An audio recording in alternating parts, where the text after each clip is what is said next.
to my channel. My name is Lisa Allistway, and on this channel, you will find a variety of inspirational and informational videos. So if that sounds good to you and you haven't subscribed, please subscribe. My guests this week are kidney donor athletes, Bobby McLaughlin and Shawna Sampson. Bobby is currently the president of KDA, and Shawna is the vice president of KDA. They both climbed Mount Kilimanjaro for World Kidney Day on March 10th, 2022. I will be linking the kidney donor athletes website down below for your reference. Welcome, guys. Hello, thanks for having us. Good morning. Thank you for having us as well. I'm so excited to talk to you guys. I've done a couple KDA videos already with your founder, Tracy, and also a member, Jennifer, that lives here in Houston, Texas. So people who follow me may already be familiar with your organization, but I want to just kind of touch on it a little bit first before we get into Mount Kilimanjaro. Starting with Bobby, can you share a little bit of background about, one, your athlete experience and why you wanted to become a kidney donor? Sure. I am a soccer fan throughout my life, and played through high school and then into college. And when I finished my playing career, just wanted to continue on with a mentality that a lot of us picked up, a fit for life mentality. And so found the great outdoors here. I'm in Seattle, and just an hour away, we've got mountains all over the place. So it's a great place to explore and continue to live an active, healthy life. And that in part led to my donation in January of 2019. I donated to a stranger here at University of Washington in Seattle. And just, I really felt compelled to do it and felt that I was healthy enough to do it. And so we did it. Awesome. Awesome. Okay, Shawna. Oh, you're on mute. Yeah, you'd think I'd know this by now. I did push it. So I think I would just coin myself kind of just the everyday athlete, which I think is what most of the kidney donor athletes are people who just want to live an active, healthy lifestyle. I run. I like trail running. I also live in the Pacific Northwest. And so Bobby and I even met in person for the first time doing a hike. And I like to just do, other things like cross training and go kayaking and biking and, just literally the everyday kinds of things. I donated back in June of 2013 to my cousin, and she had put a call out on Facebook that she was in need of a kidney donation transplant. And as soon as I read that, I just had this gut instinct that I knew that it was going to be me. And so I immediately called her and I said, okay, how do we get tested? And then it all went from there. And my donation happened at the Mayo Clinic in Rochester, Minnesota, because my cousin's from Minnesota. And so that's kind of my connection to that. But I mean, I'm kind of to the point where it's been a long time. And so it's not necessarily something that's kind of in my everyday thoughts anymore, which is a good place to be, because that also means too that my recipient is healthy and happy, and my kidney was doing what it was supposed to do for her. So awesome. Awesome. You guys are both heroes in my book. Such a selfless and compassionate thing to do. I was looking on the KDA website, and just for some statistics for the audience, according to the United Network for Organ Sharing, more than 97,000 people in the US are waiting for a kidney transplant. That's almost 100,000 people. Over 3,000 new patients are added to this list every month. With fewer donors than there are those in need, 13 people will die every day waiting for a kidney. So this is amazing what you guys have done, and you're really spotlighting the importance and the need to, kidney donation, and that you can live a strong and healthy life on one kidney, which you guys are definitely proving. And I really commend you guys for what you're doing with KDA and getting the word out. So let's get into it. You guys were a part of World Kidney Day, and the way that your organization celebrated it was to climb Mount Kilimanjaro. Can you guys give me a little bit of background, how that came about and why that mountain of all the mountains? Starting with Bobby. Yeah, well, if it's okay, I'd love to turn this over to Shawna because she's an integral part of how this kicked off, and I'll fill in any blanks if needed. Okay, Shawna. So let's go back to the quarantine phase of the COVID pandemic. So what was it, spring of 2020, March, April, sometime in there. Bobby and I were talking one day and kind of just about, like, what if we throw together something for KDA, like do some sort of a virtual tournament of some kind, or, something to kind of just provide an opportunity for people to connect during a time when people were feeling pretty isolated. So we came up with this virtual Yahtzee tournament, Yahtzee of all things, because we just figured it would be something easy that we can, do virtually and kind of create a game, tournament out of. So we did that and 6 of us signed up. And so we all played each other. We did this tournament. Bobby ended up winning. I have to point that out since Bobby is on this call. He beat me actually.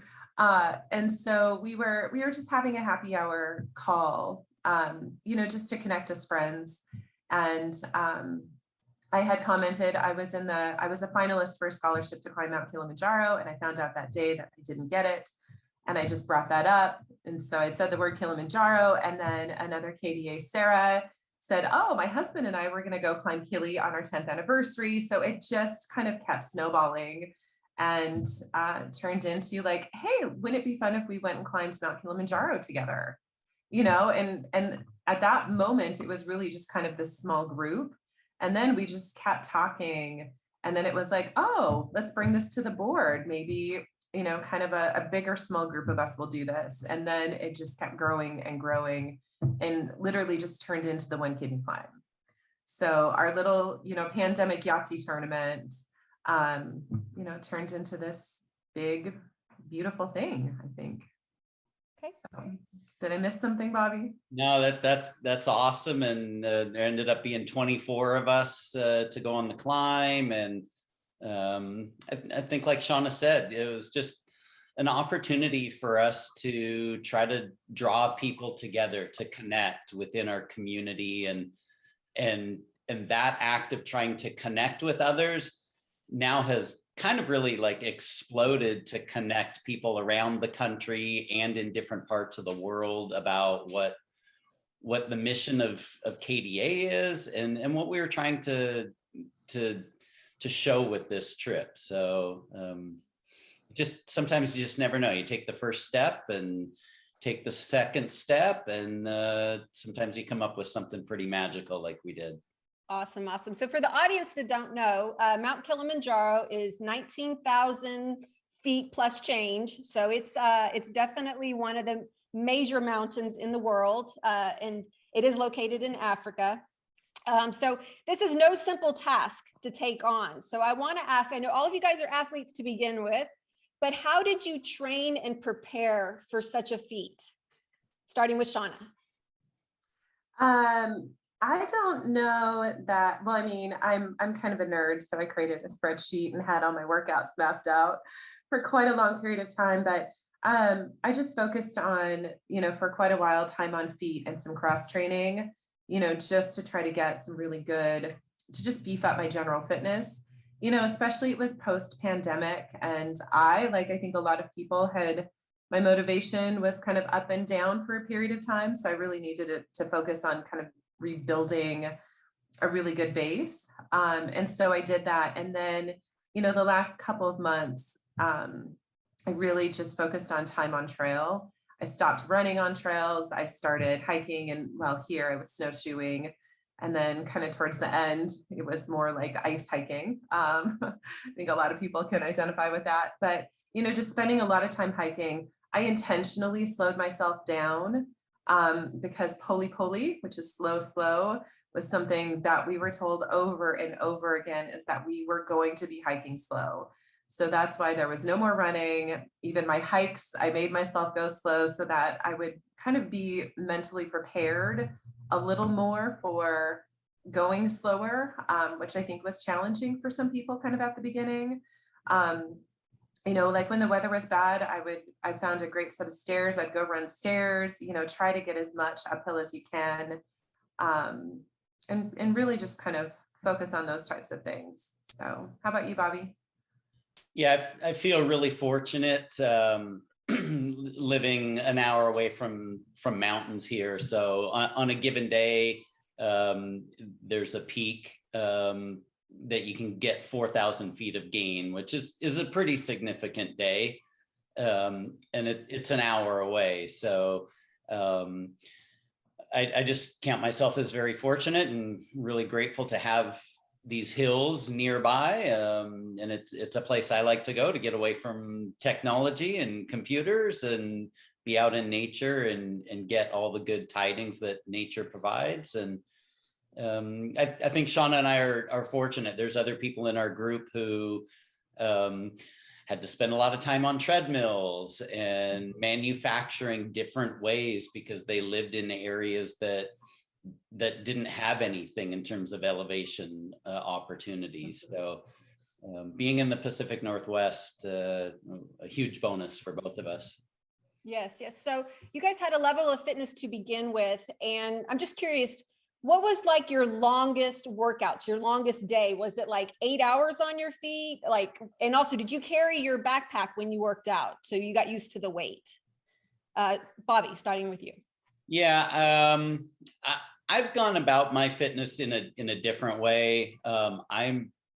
I've not done the big weight. I know they tell you all the time, like carry the weight, and I've gone about it differently, just to go with speed. So I've been light and quick is what I've done. It's the old soccer mentality that still resides within me.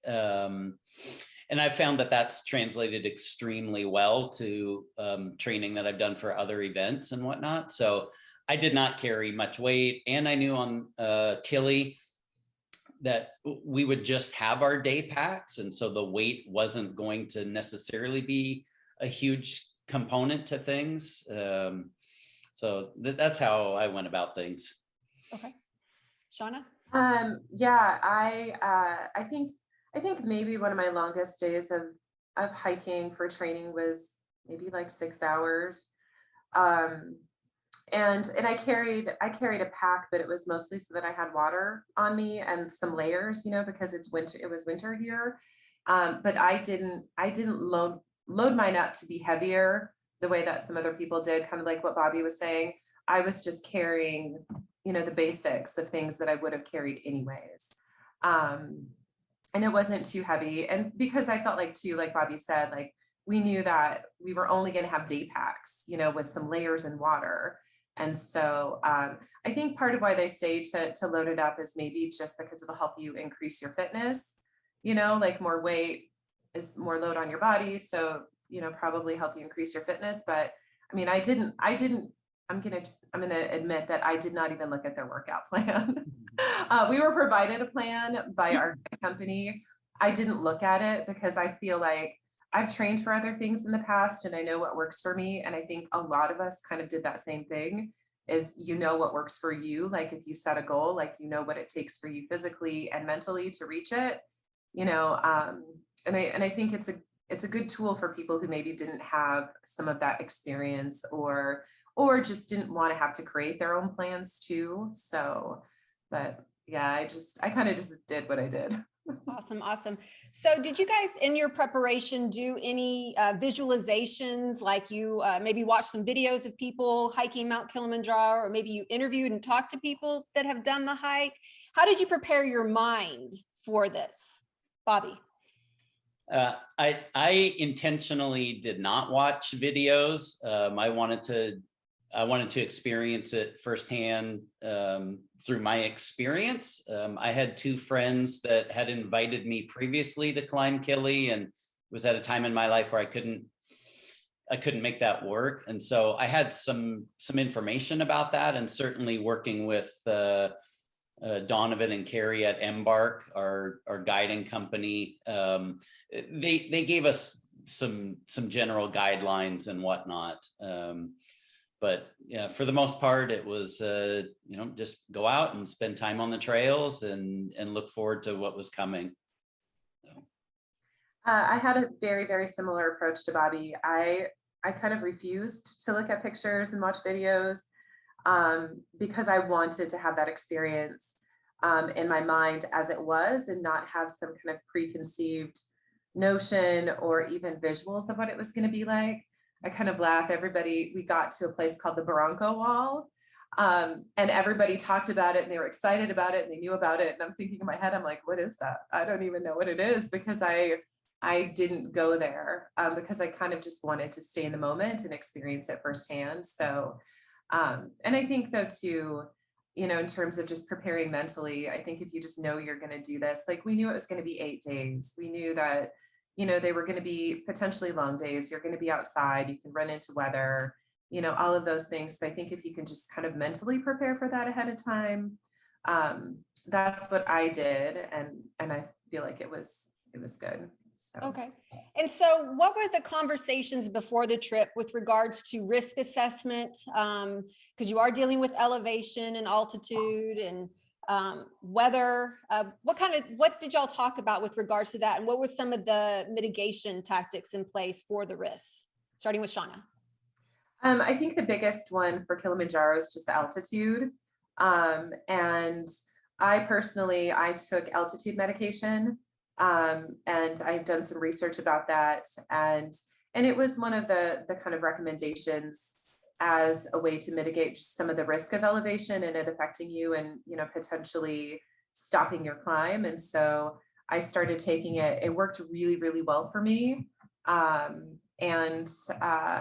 that I think that was the biggest thing for me, just in regards to Kilimanjaro. In terms of weather, it's just kind of like being in the mountains in general, is just being prepared, clothes wise, is having layers, having the gear you need, for rain or wind. Wind was a factor on summit day, but it's a factor outside a lot anyways, especially in the Pacific Northwest these days.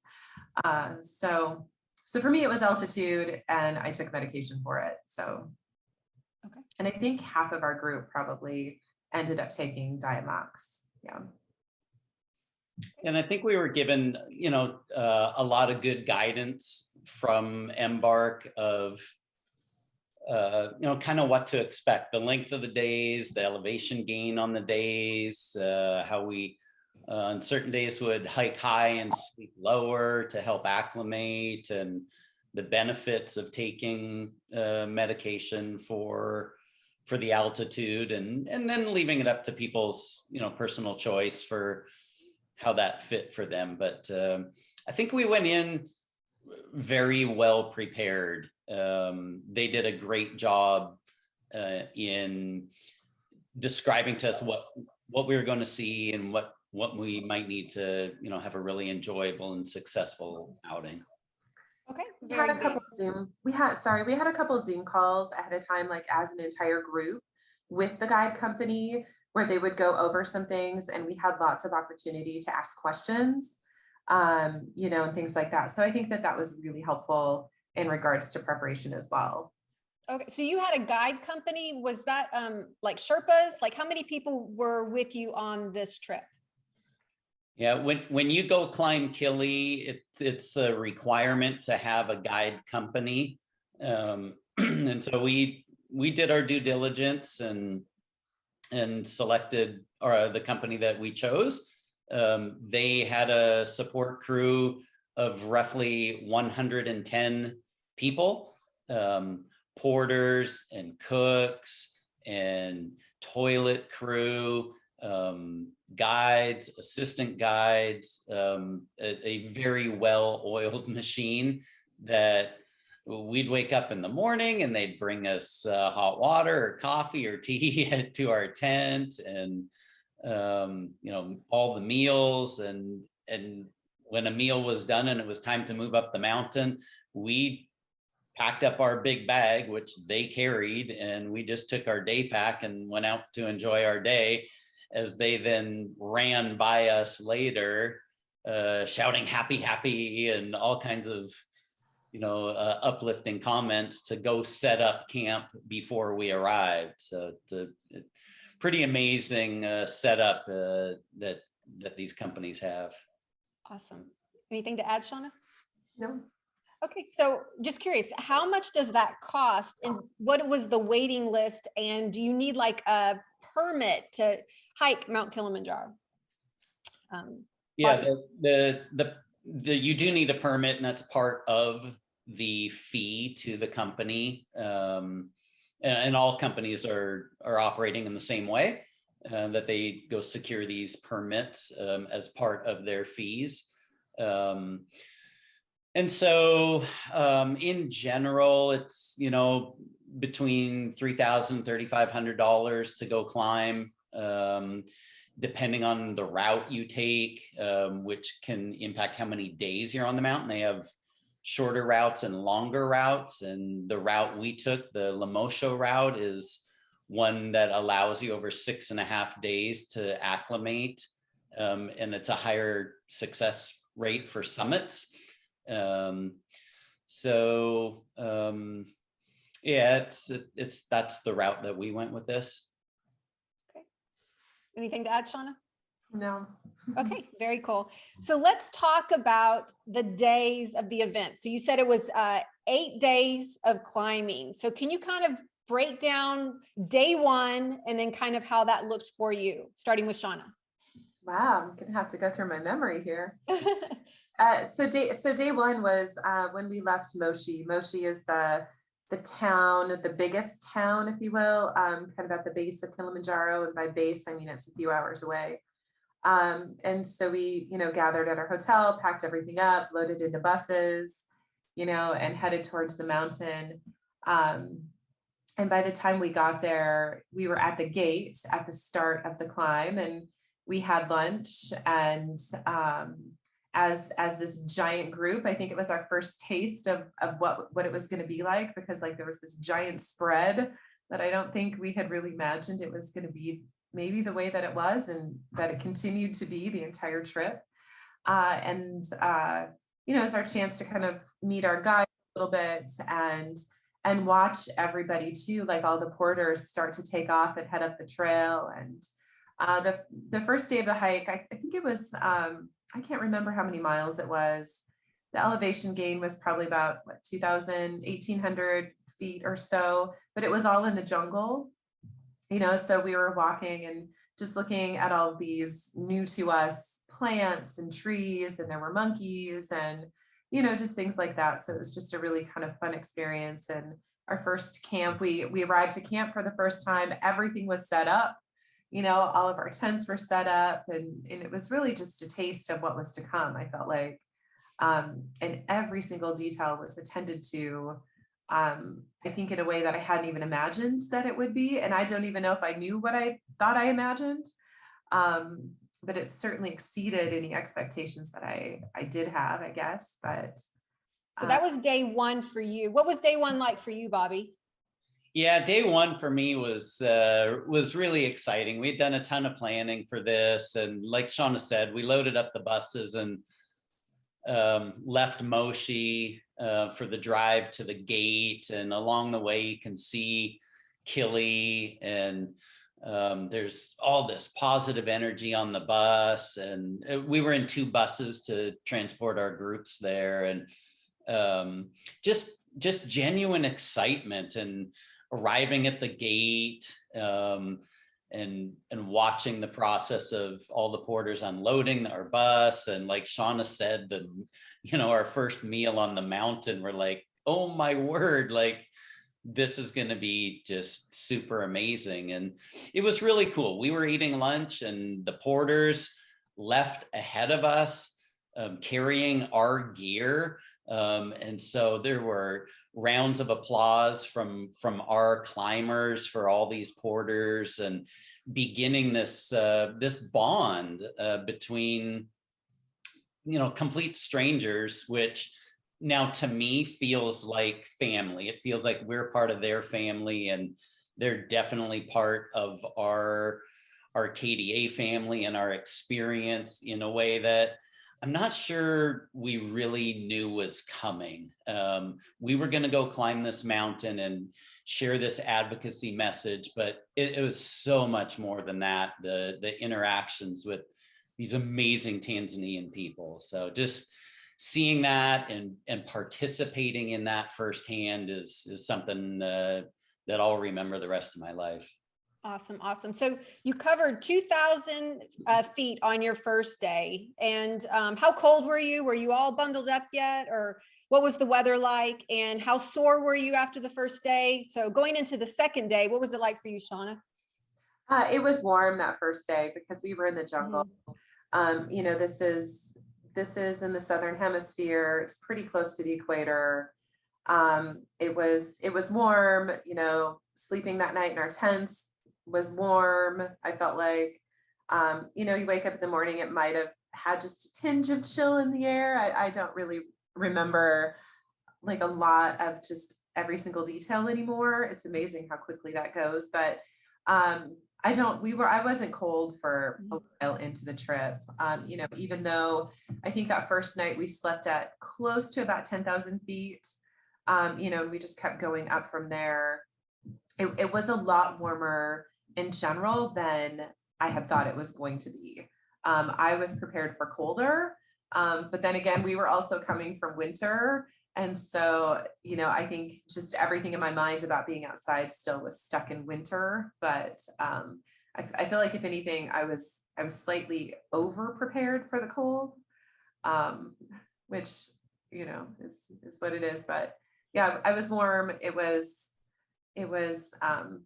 just really pleasant, actually, I feel like. Okay. Bobby? Yeah, I think it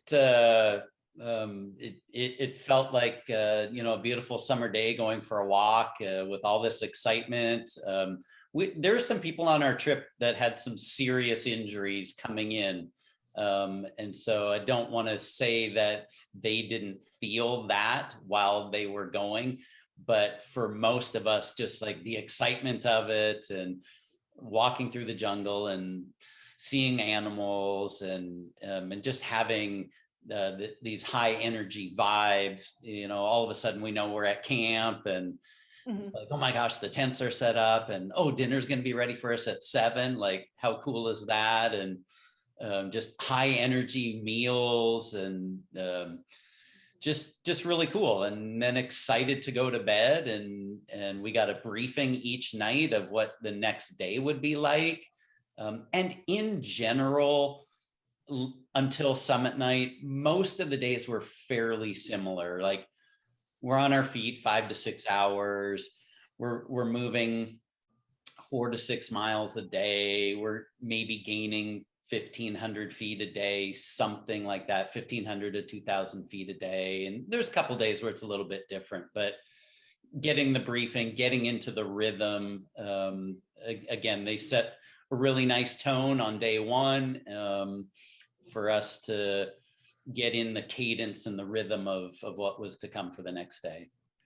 Very cool. So you mentioned that some people came with injuries, which I think, you know, when you're training, your hope is to stay injury-free during the training process so that you can accomplish your goal. So what was the injuries that they had? I'm just curious. Yeah, I sure don't want to leave anybody out, but we had a girl with us who has now found out that she had a torn meniscus going into the trip.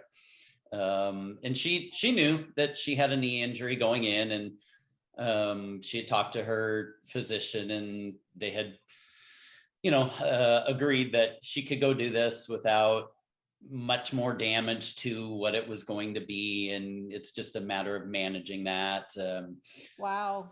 You know, that might be maybe the most extreme of what we had. And she was able to summit with it too. So amazing. Yeah, totally. Right. So, and everybody else who was able to summit carrying what they have and dealing with what they have, just huge props to everybody.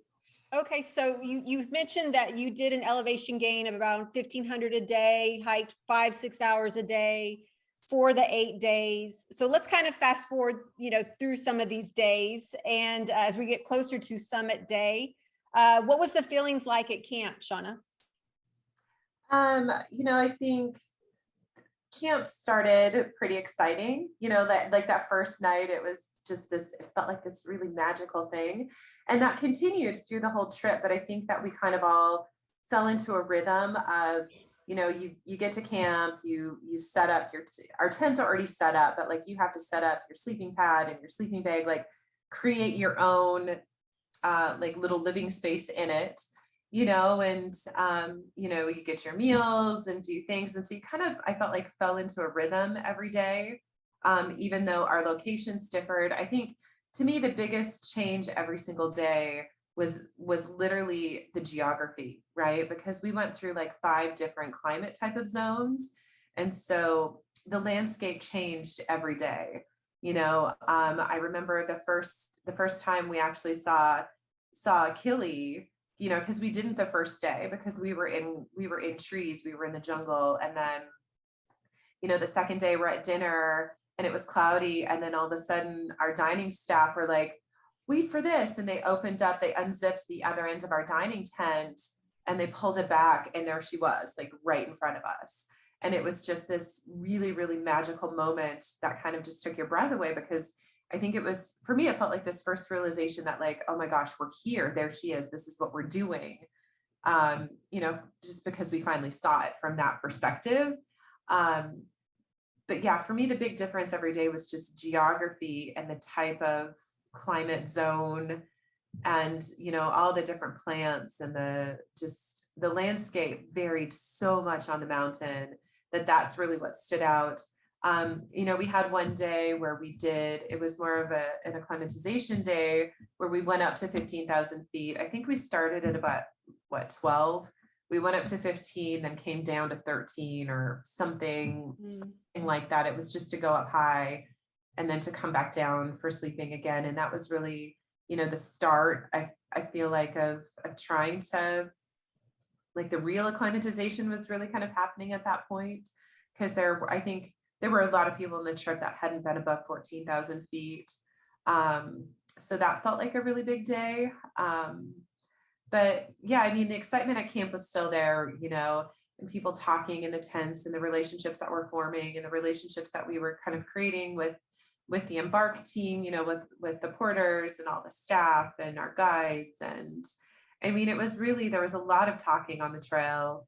There were also quiet moments. It was kind of everything you can even imagine. But Bobby and I were in different groups. We broke ourselves up into 2 groups because, 24 climbers all at once is a lot, and we have to consider there's also other groups climbing on the mountain, and there's people that you pass each other back and forth throughout the day. There was one group that I think it was on the same timing we were. So we'd do this kind of passing back and forth, but the groups would start about a half an hour apart, and we would stagger which group would start first. So we'd have excitement when we'd see each other again, or one team would go off and the other would, cheer them on as they went. So just, I think the days really did catch a rhythm in a very short period of time, even, I feel like, when you're living together. Yes. Yeah. What about you, Bobby? Anything to add? Yeah, just a couple of things, like to reiterate what Shawna said, going through the 5 different zones of, as we climbed higher on the mountain, you climbed up out of the jungle and we got to a plateau and you could turn and look back at where we came from, which was really cool. And we entered the park, Kilimanjaro National Park, on the west side, and then traversed kind of below her summit along towards the east. And so we got different views of the summit.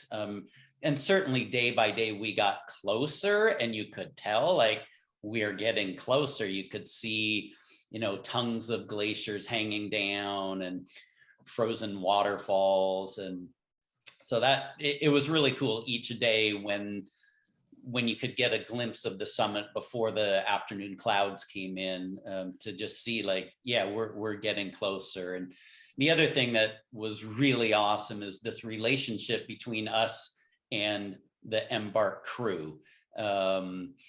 It grew day after day after day. Like, we recognized what they were doing for us. We had heard they were going to dance for us and sing for us. And so the first time that broke out, with Killy in the background, like, really, really, I mean, really impactful moment. It just, I hope people get to experience something like that, where you've got 110 people or so chanting and singing and outpouring their excitement and their love for us, and just getting to experience that. And that really helped accelerate this bond that we had with these people, and that only continued to deepen as we went higher and higher and leading into summit night and beyond. So pretty special. That's so cool. You had like your own personal cheerleaders all the way up. So as you climbed, was it difficult breathing? You know, once you get past the 14,000 feet, did anybody need oxygen, for example? No, they have their kind of rule of thumb, like for summit night, if you need oxygen, that's your turnaround. It's a non-negotiable for that. But Shawna mentioned pole earlier, and we walk so slowly and take breaks within our day. So unless you're going to be somebody like Jay Irwin, who's going to go off on a run somewhere mid climb, you're probably not going to get out of breath too much during this. And they do a really nice job guiding us. Jay is one of our hikers and one of the Yahtzee players, and he lives up in the mountains in Colorado, and just he on a couple of occasions decided to get some runs in and whatnot. And so, yeah, he'd be somebody that would say he'd be out of breath and whatnot. But as we're walking and whatnot, I don't think many of us experienced that. Okay. Yeah, I don't think I was really out of breath at all. And the pole, I think, is to manage that, right? Because there is the lack of oxygen, but also I think it's just to keep us moving longer, you know, because we're trying to acclimatize. Mm-hmm. So the longer and the slower we do things, I think the better we do that. Okay. All right. Well, let's fast forward to, I don't know, around 18,000 feet. You're getting closer to the summit. What's your experience like, starting with Bobby? Well, 18,000 is my number. So we left camp that night around midnight. And that was at 15,200. So my experience different than other people's experience that night. I came down with a fever 2 hours before we left. Had long discussion with the guides that I know my body. I knew I wasn't going to make it with how this fever was wrecking my body, but decided to go anyway. And base camp sat in like a little bit of a bowl right there, and we had to even just climb up out of this bowl to get to the trail to begin the climb. And that was like 100 feet of elevation or so to get to the trail. And I was having such a difficult time doing that little task that I knew I was in big trouble, but just carried on and did the best I could, and ultimately got to 18,000 feet with a guide under my left arm supporting me. I was weaving on the trail, and we had taken a break right there at 18,000 feet. And from some previous experiences, I knew that I was going to be entering a zone where things were going to become even more dangerous and potentially turn into a rescue situation. I felt at that point I could turn around and get myself back down, but if I kept going, I was pretty sure that I wouldn't be able to. So 18,000 was my turnaround point, and super, super emotional, even on the way down. Oh, I bet. that must have been hard, but you were so close and you should still feel very proud. There's lots of people that never even get to 18,000 feet. So I think it's still commendable. So Thank you. And 18,000 feet with a fever. yes. Yeah. Cannot imagine. So what about you, Shawna? What was it like for you as you were approaching the summit and then your summit day? Yeah, so my group started at about 11:30. And so like you literally pull an all-nighter walking very, very slowly uphill. You can't see anything where you're going because, you know, it's dark. We're hiking with headlamps. I remember when we first started, the guides were saying, oh, she's blessing us because the weather was so great. You know, we all started, I had like my rain pants on over everything even, you know, for an extra kind of layer. And I remember at the beginning, I was taking layers off because it was just really nice out. It wasn't windy. The thing that really sticks out for me was like looking up and seeing the Big Dipper upside down. And that was the thing that I looked at the entire night.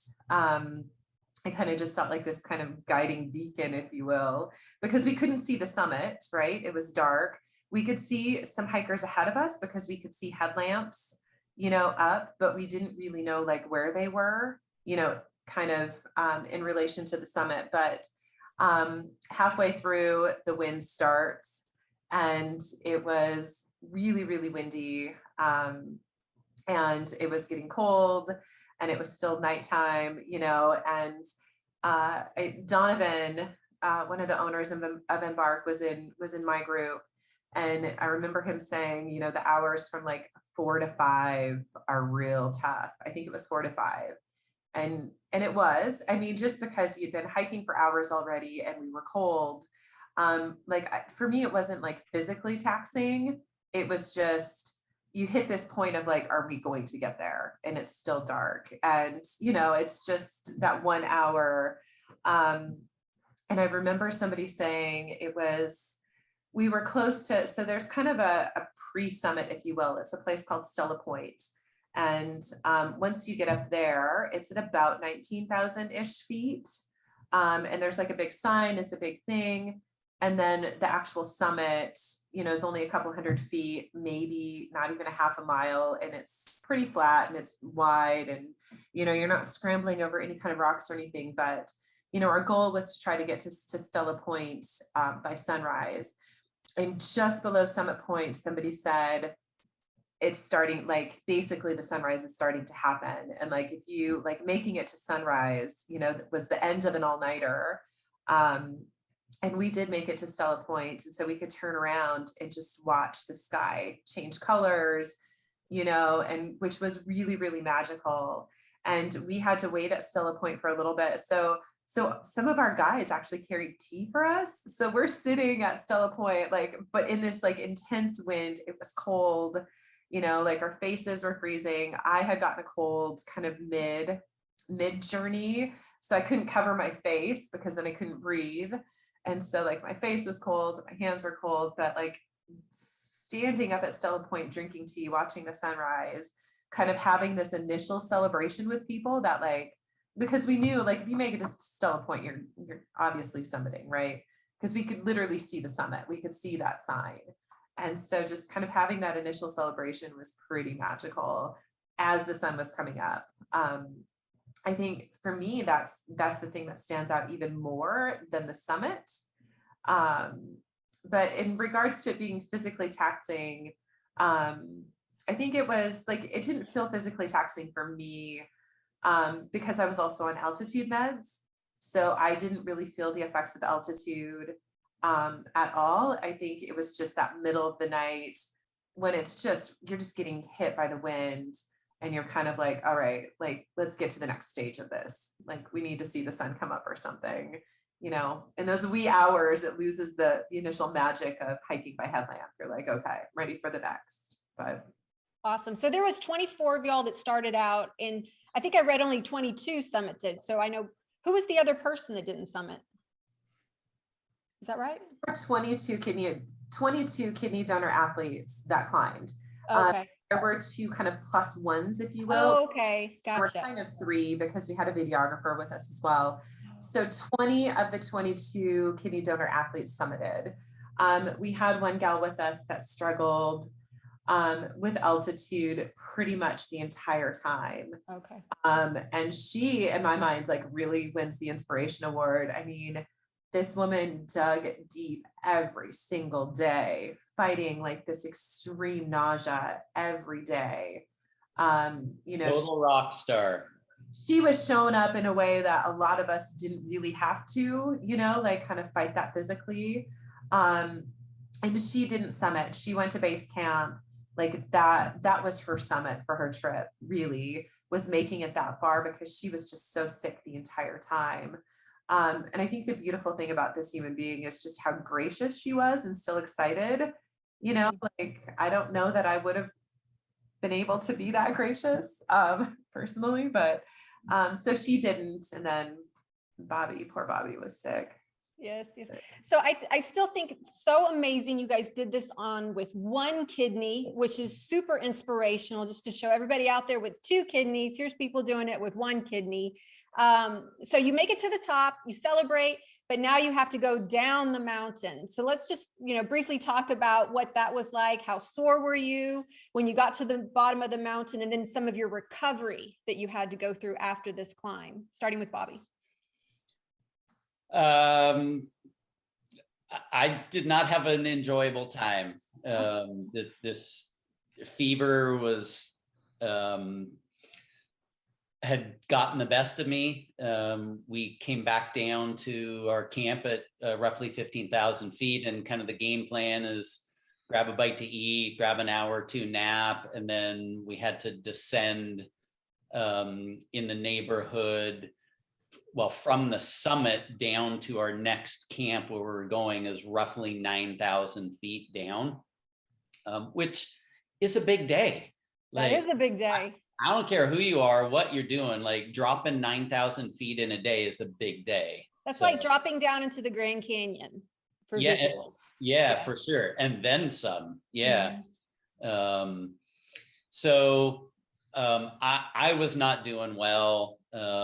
It actually was, I was feeling worse and worse as we were going. So it was harder for me to come down from 18,000 and back to camp. And then the remaining thousands feet that we had to drop. I remember we stopped at one of these rest stop points and chatting with some friends. And there's a sign there that said 3 miles to go to our camp. And I was like, you gotta be kidding me. Like, I'm not going to make it. And of course I did make it, but like, that's how I felt at that time. So it was a severe challenge for me to go down, not the elevation part, but just in how I was feeling. So did it take you 2 days, or how long did it take you to get down from 18,000?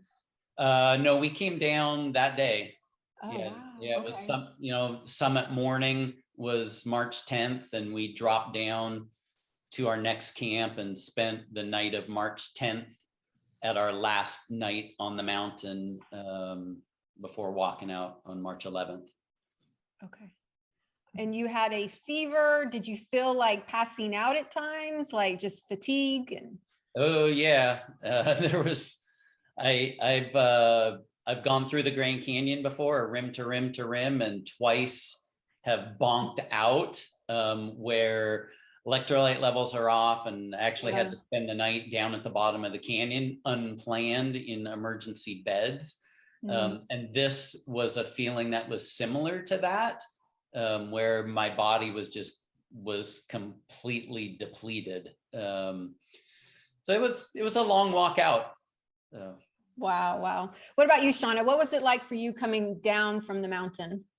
So just coming down from the summit itself, just back to base camp again. A lot of it is scree. And so you're kind of doing some scree skiing, if you will. I would say like the last, I don't know if it was like a full mile, but at least half a mile was starting to get pretty tough. Because you literally just pulled an all-nighter. I think I maybe took a little nap, kind of summit night, but we had been awake for a long time. And I think that, and, just descending, kind of one of my knees kind of started to hurt, and I was just really tired. But you've also just done this really emotional thing. So there's more coming at you than just like you've physically done this, like just the emotion of it. It was still windy, it was dusty. So then we got back to camp. And it was like, okay, you've got half an hour before lunch. And so I think my tent mate and I think we took like a 15-minute nap maybe, and then had to get up and eat lunch. And like, I remember like my appetite at that point was pretty much gone. And so, you kind of just force yourself to eat a little something, but then we had to go another 5,000 to 6,000 feet down. And it wasn't, and I remember seeing Bobby, and watching him struggle. And I think people were just tired. And then we were going down an old kind of dry riverbed.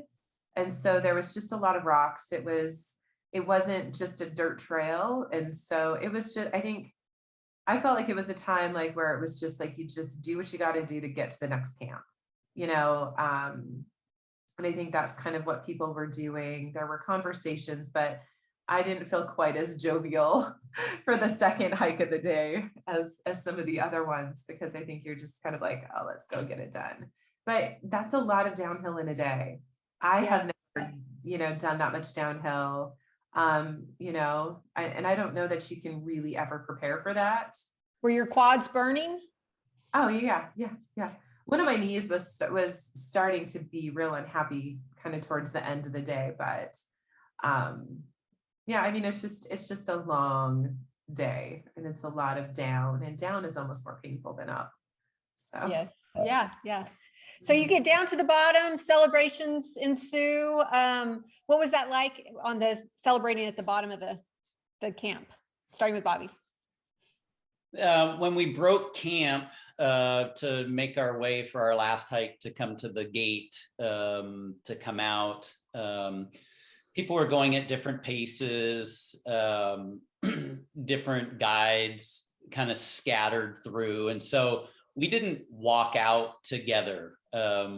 We kind of spilled out of the bottom of the hike. And so I know when I got there, I had heard that ITV News in Tanzania was already at the base of the camp, and there was a slew of media there, and they did a piece on us where they're estimating 20 million Tanzanians saw our story of kidney donation, which is helping to inject some hope into their situation. So like kind of hearing that, like that was not part of our plan.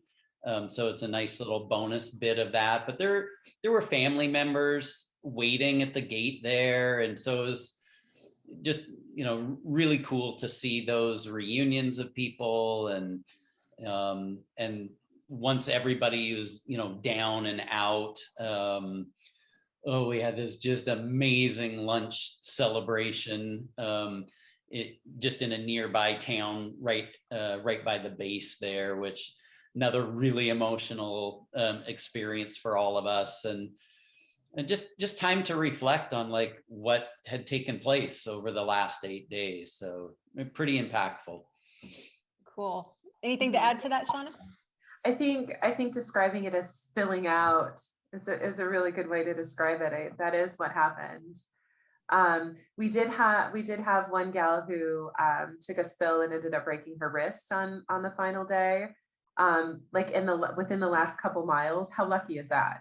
Right, not her leg. We other than like some sickness, like nobody had a physical injury while on the mountain until like those last couple miles. And then somehow there were some medical students, I think from the UK, that happened to be near her.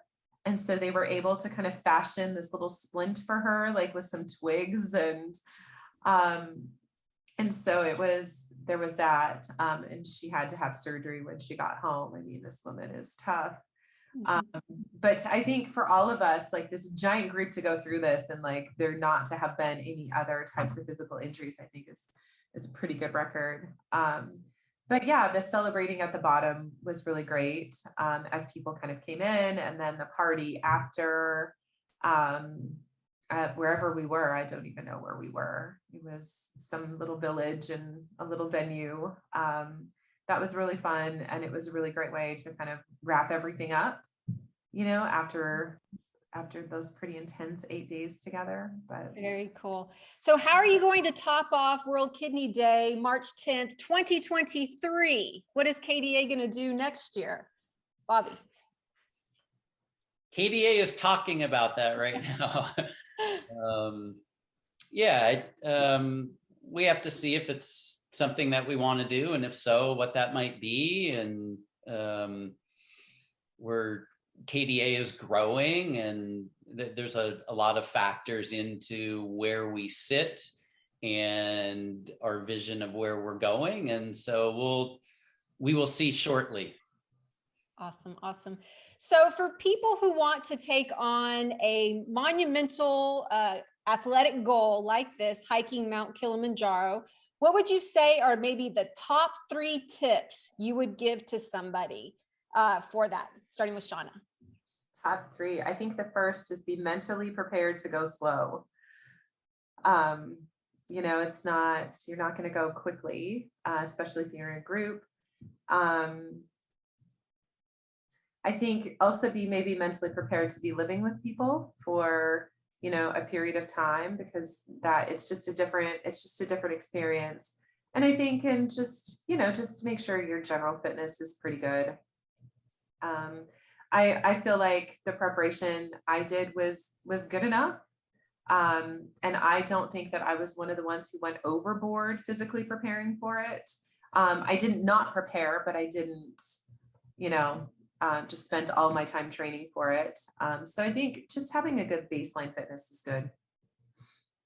Okay, very good. And Bobby, what would be your top 3 tips? I think my first would be if you're able to be open to the idea of participating in something like this, meeting up with a bunch of strangers for a common cause, for something like this, that would be a first hurdle to overcome. Second for me is feeling like you're part of a team and buying in and investing in the group in whatever way that means for you as an individual. And then for most things, my third would be just stay in the moment. And it's 8 days, and yeah, it's summit day, is 6.5 days in, but there's so much more to it. And staying present in the moment is really all we have. And so as much as we can live in that moment, then I think we're giving and gaining everything we can from the experience. Awesome. Awesome. Well, we're getting here to the end, and I am so honored to speak with the president and the vice president of KDA. So just any final thoughts that you guys would like to share with the audience regarding KDA or Mount Kilimanjaro or both, please share them at this time, starting with Shawna. I just think that I hope that one of the messages that we did get across is that, you can donate a kidney and you can still live this full active life and go on these adventures and do these things. And you don't have to worry about, can your body handle it with only one kidney? The answer is absolutely. I would venture to say that most people who donate are probably even slightly healthier after, maybe because we're just more aware, but it certainly does not, it only adds value to your life, really. Kidney donation, as far as I'm concerned, only adds value to your life. It doesn't take anything away. Like, you physically lose a couple of grams, but that's it. And so I would just hope that it's something that people would consider, and there's lots of ways to donate. There's no one way that's better than the other, whether you donate to a stranger or to somebody you know. A donation is a donation is a donation. And so, if it's something that interests you, there is a group like KDA. We've got a mentorship program, and other things. And I think any one of us are happy to just talk to people and answer questions just about what it's like. So if it's something that even piques your interest at all, like reach out and just ask questions and do some research, because it's worth it. I think, saving a life, it doesn't just save somebody else's life. I think in a way it's also saved a lot of ours, if that makes sense. Yes, very good. Bobby? Yeah, I would echo Shawna's comments, and just the ripple effect that we can see, tremendous, but it's also very clear there's a ripple effect that we can't see, and that's equally tremendous. And then I think, on behalf of KDA and the entire KDA community, we're super appreciative of the support we had on this trip. National Kidney Registry supported us. We had over 900 individuals that supported us through donations. We've had media such as yourself that's giving us this platform to share what we're trying to share. We could have gone on this hike and come home and nobody would have known. And so we're extremely grateful for what you're doing and what your peers have done to help us spread this message. So huge thank you to you. Oh, awesome. Thank you so much, you guys. I appreciate you both coming on my channel today and sharing the mission of KDA and being an inspiration to others who can learn from your experience and compassion of donating a kidney. I know somebody personally who needs a kidney right now. So this is also a very personal video for me. So I really do appreciate you guys.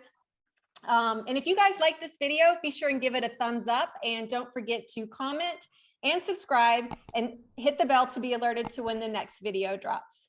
Thanks for watching.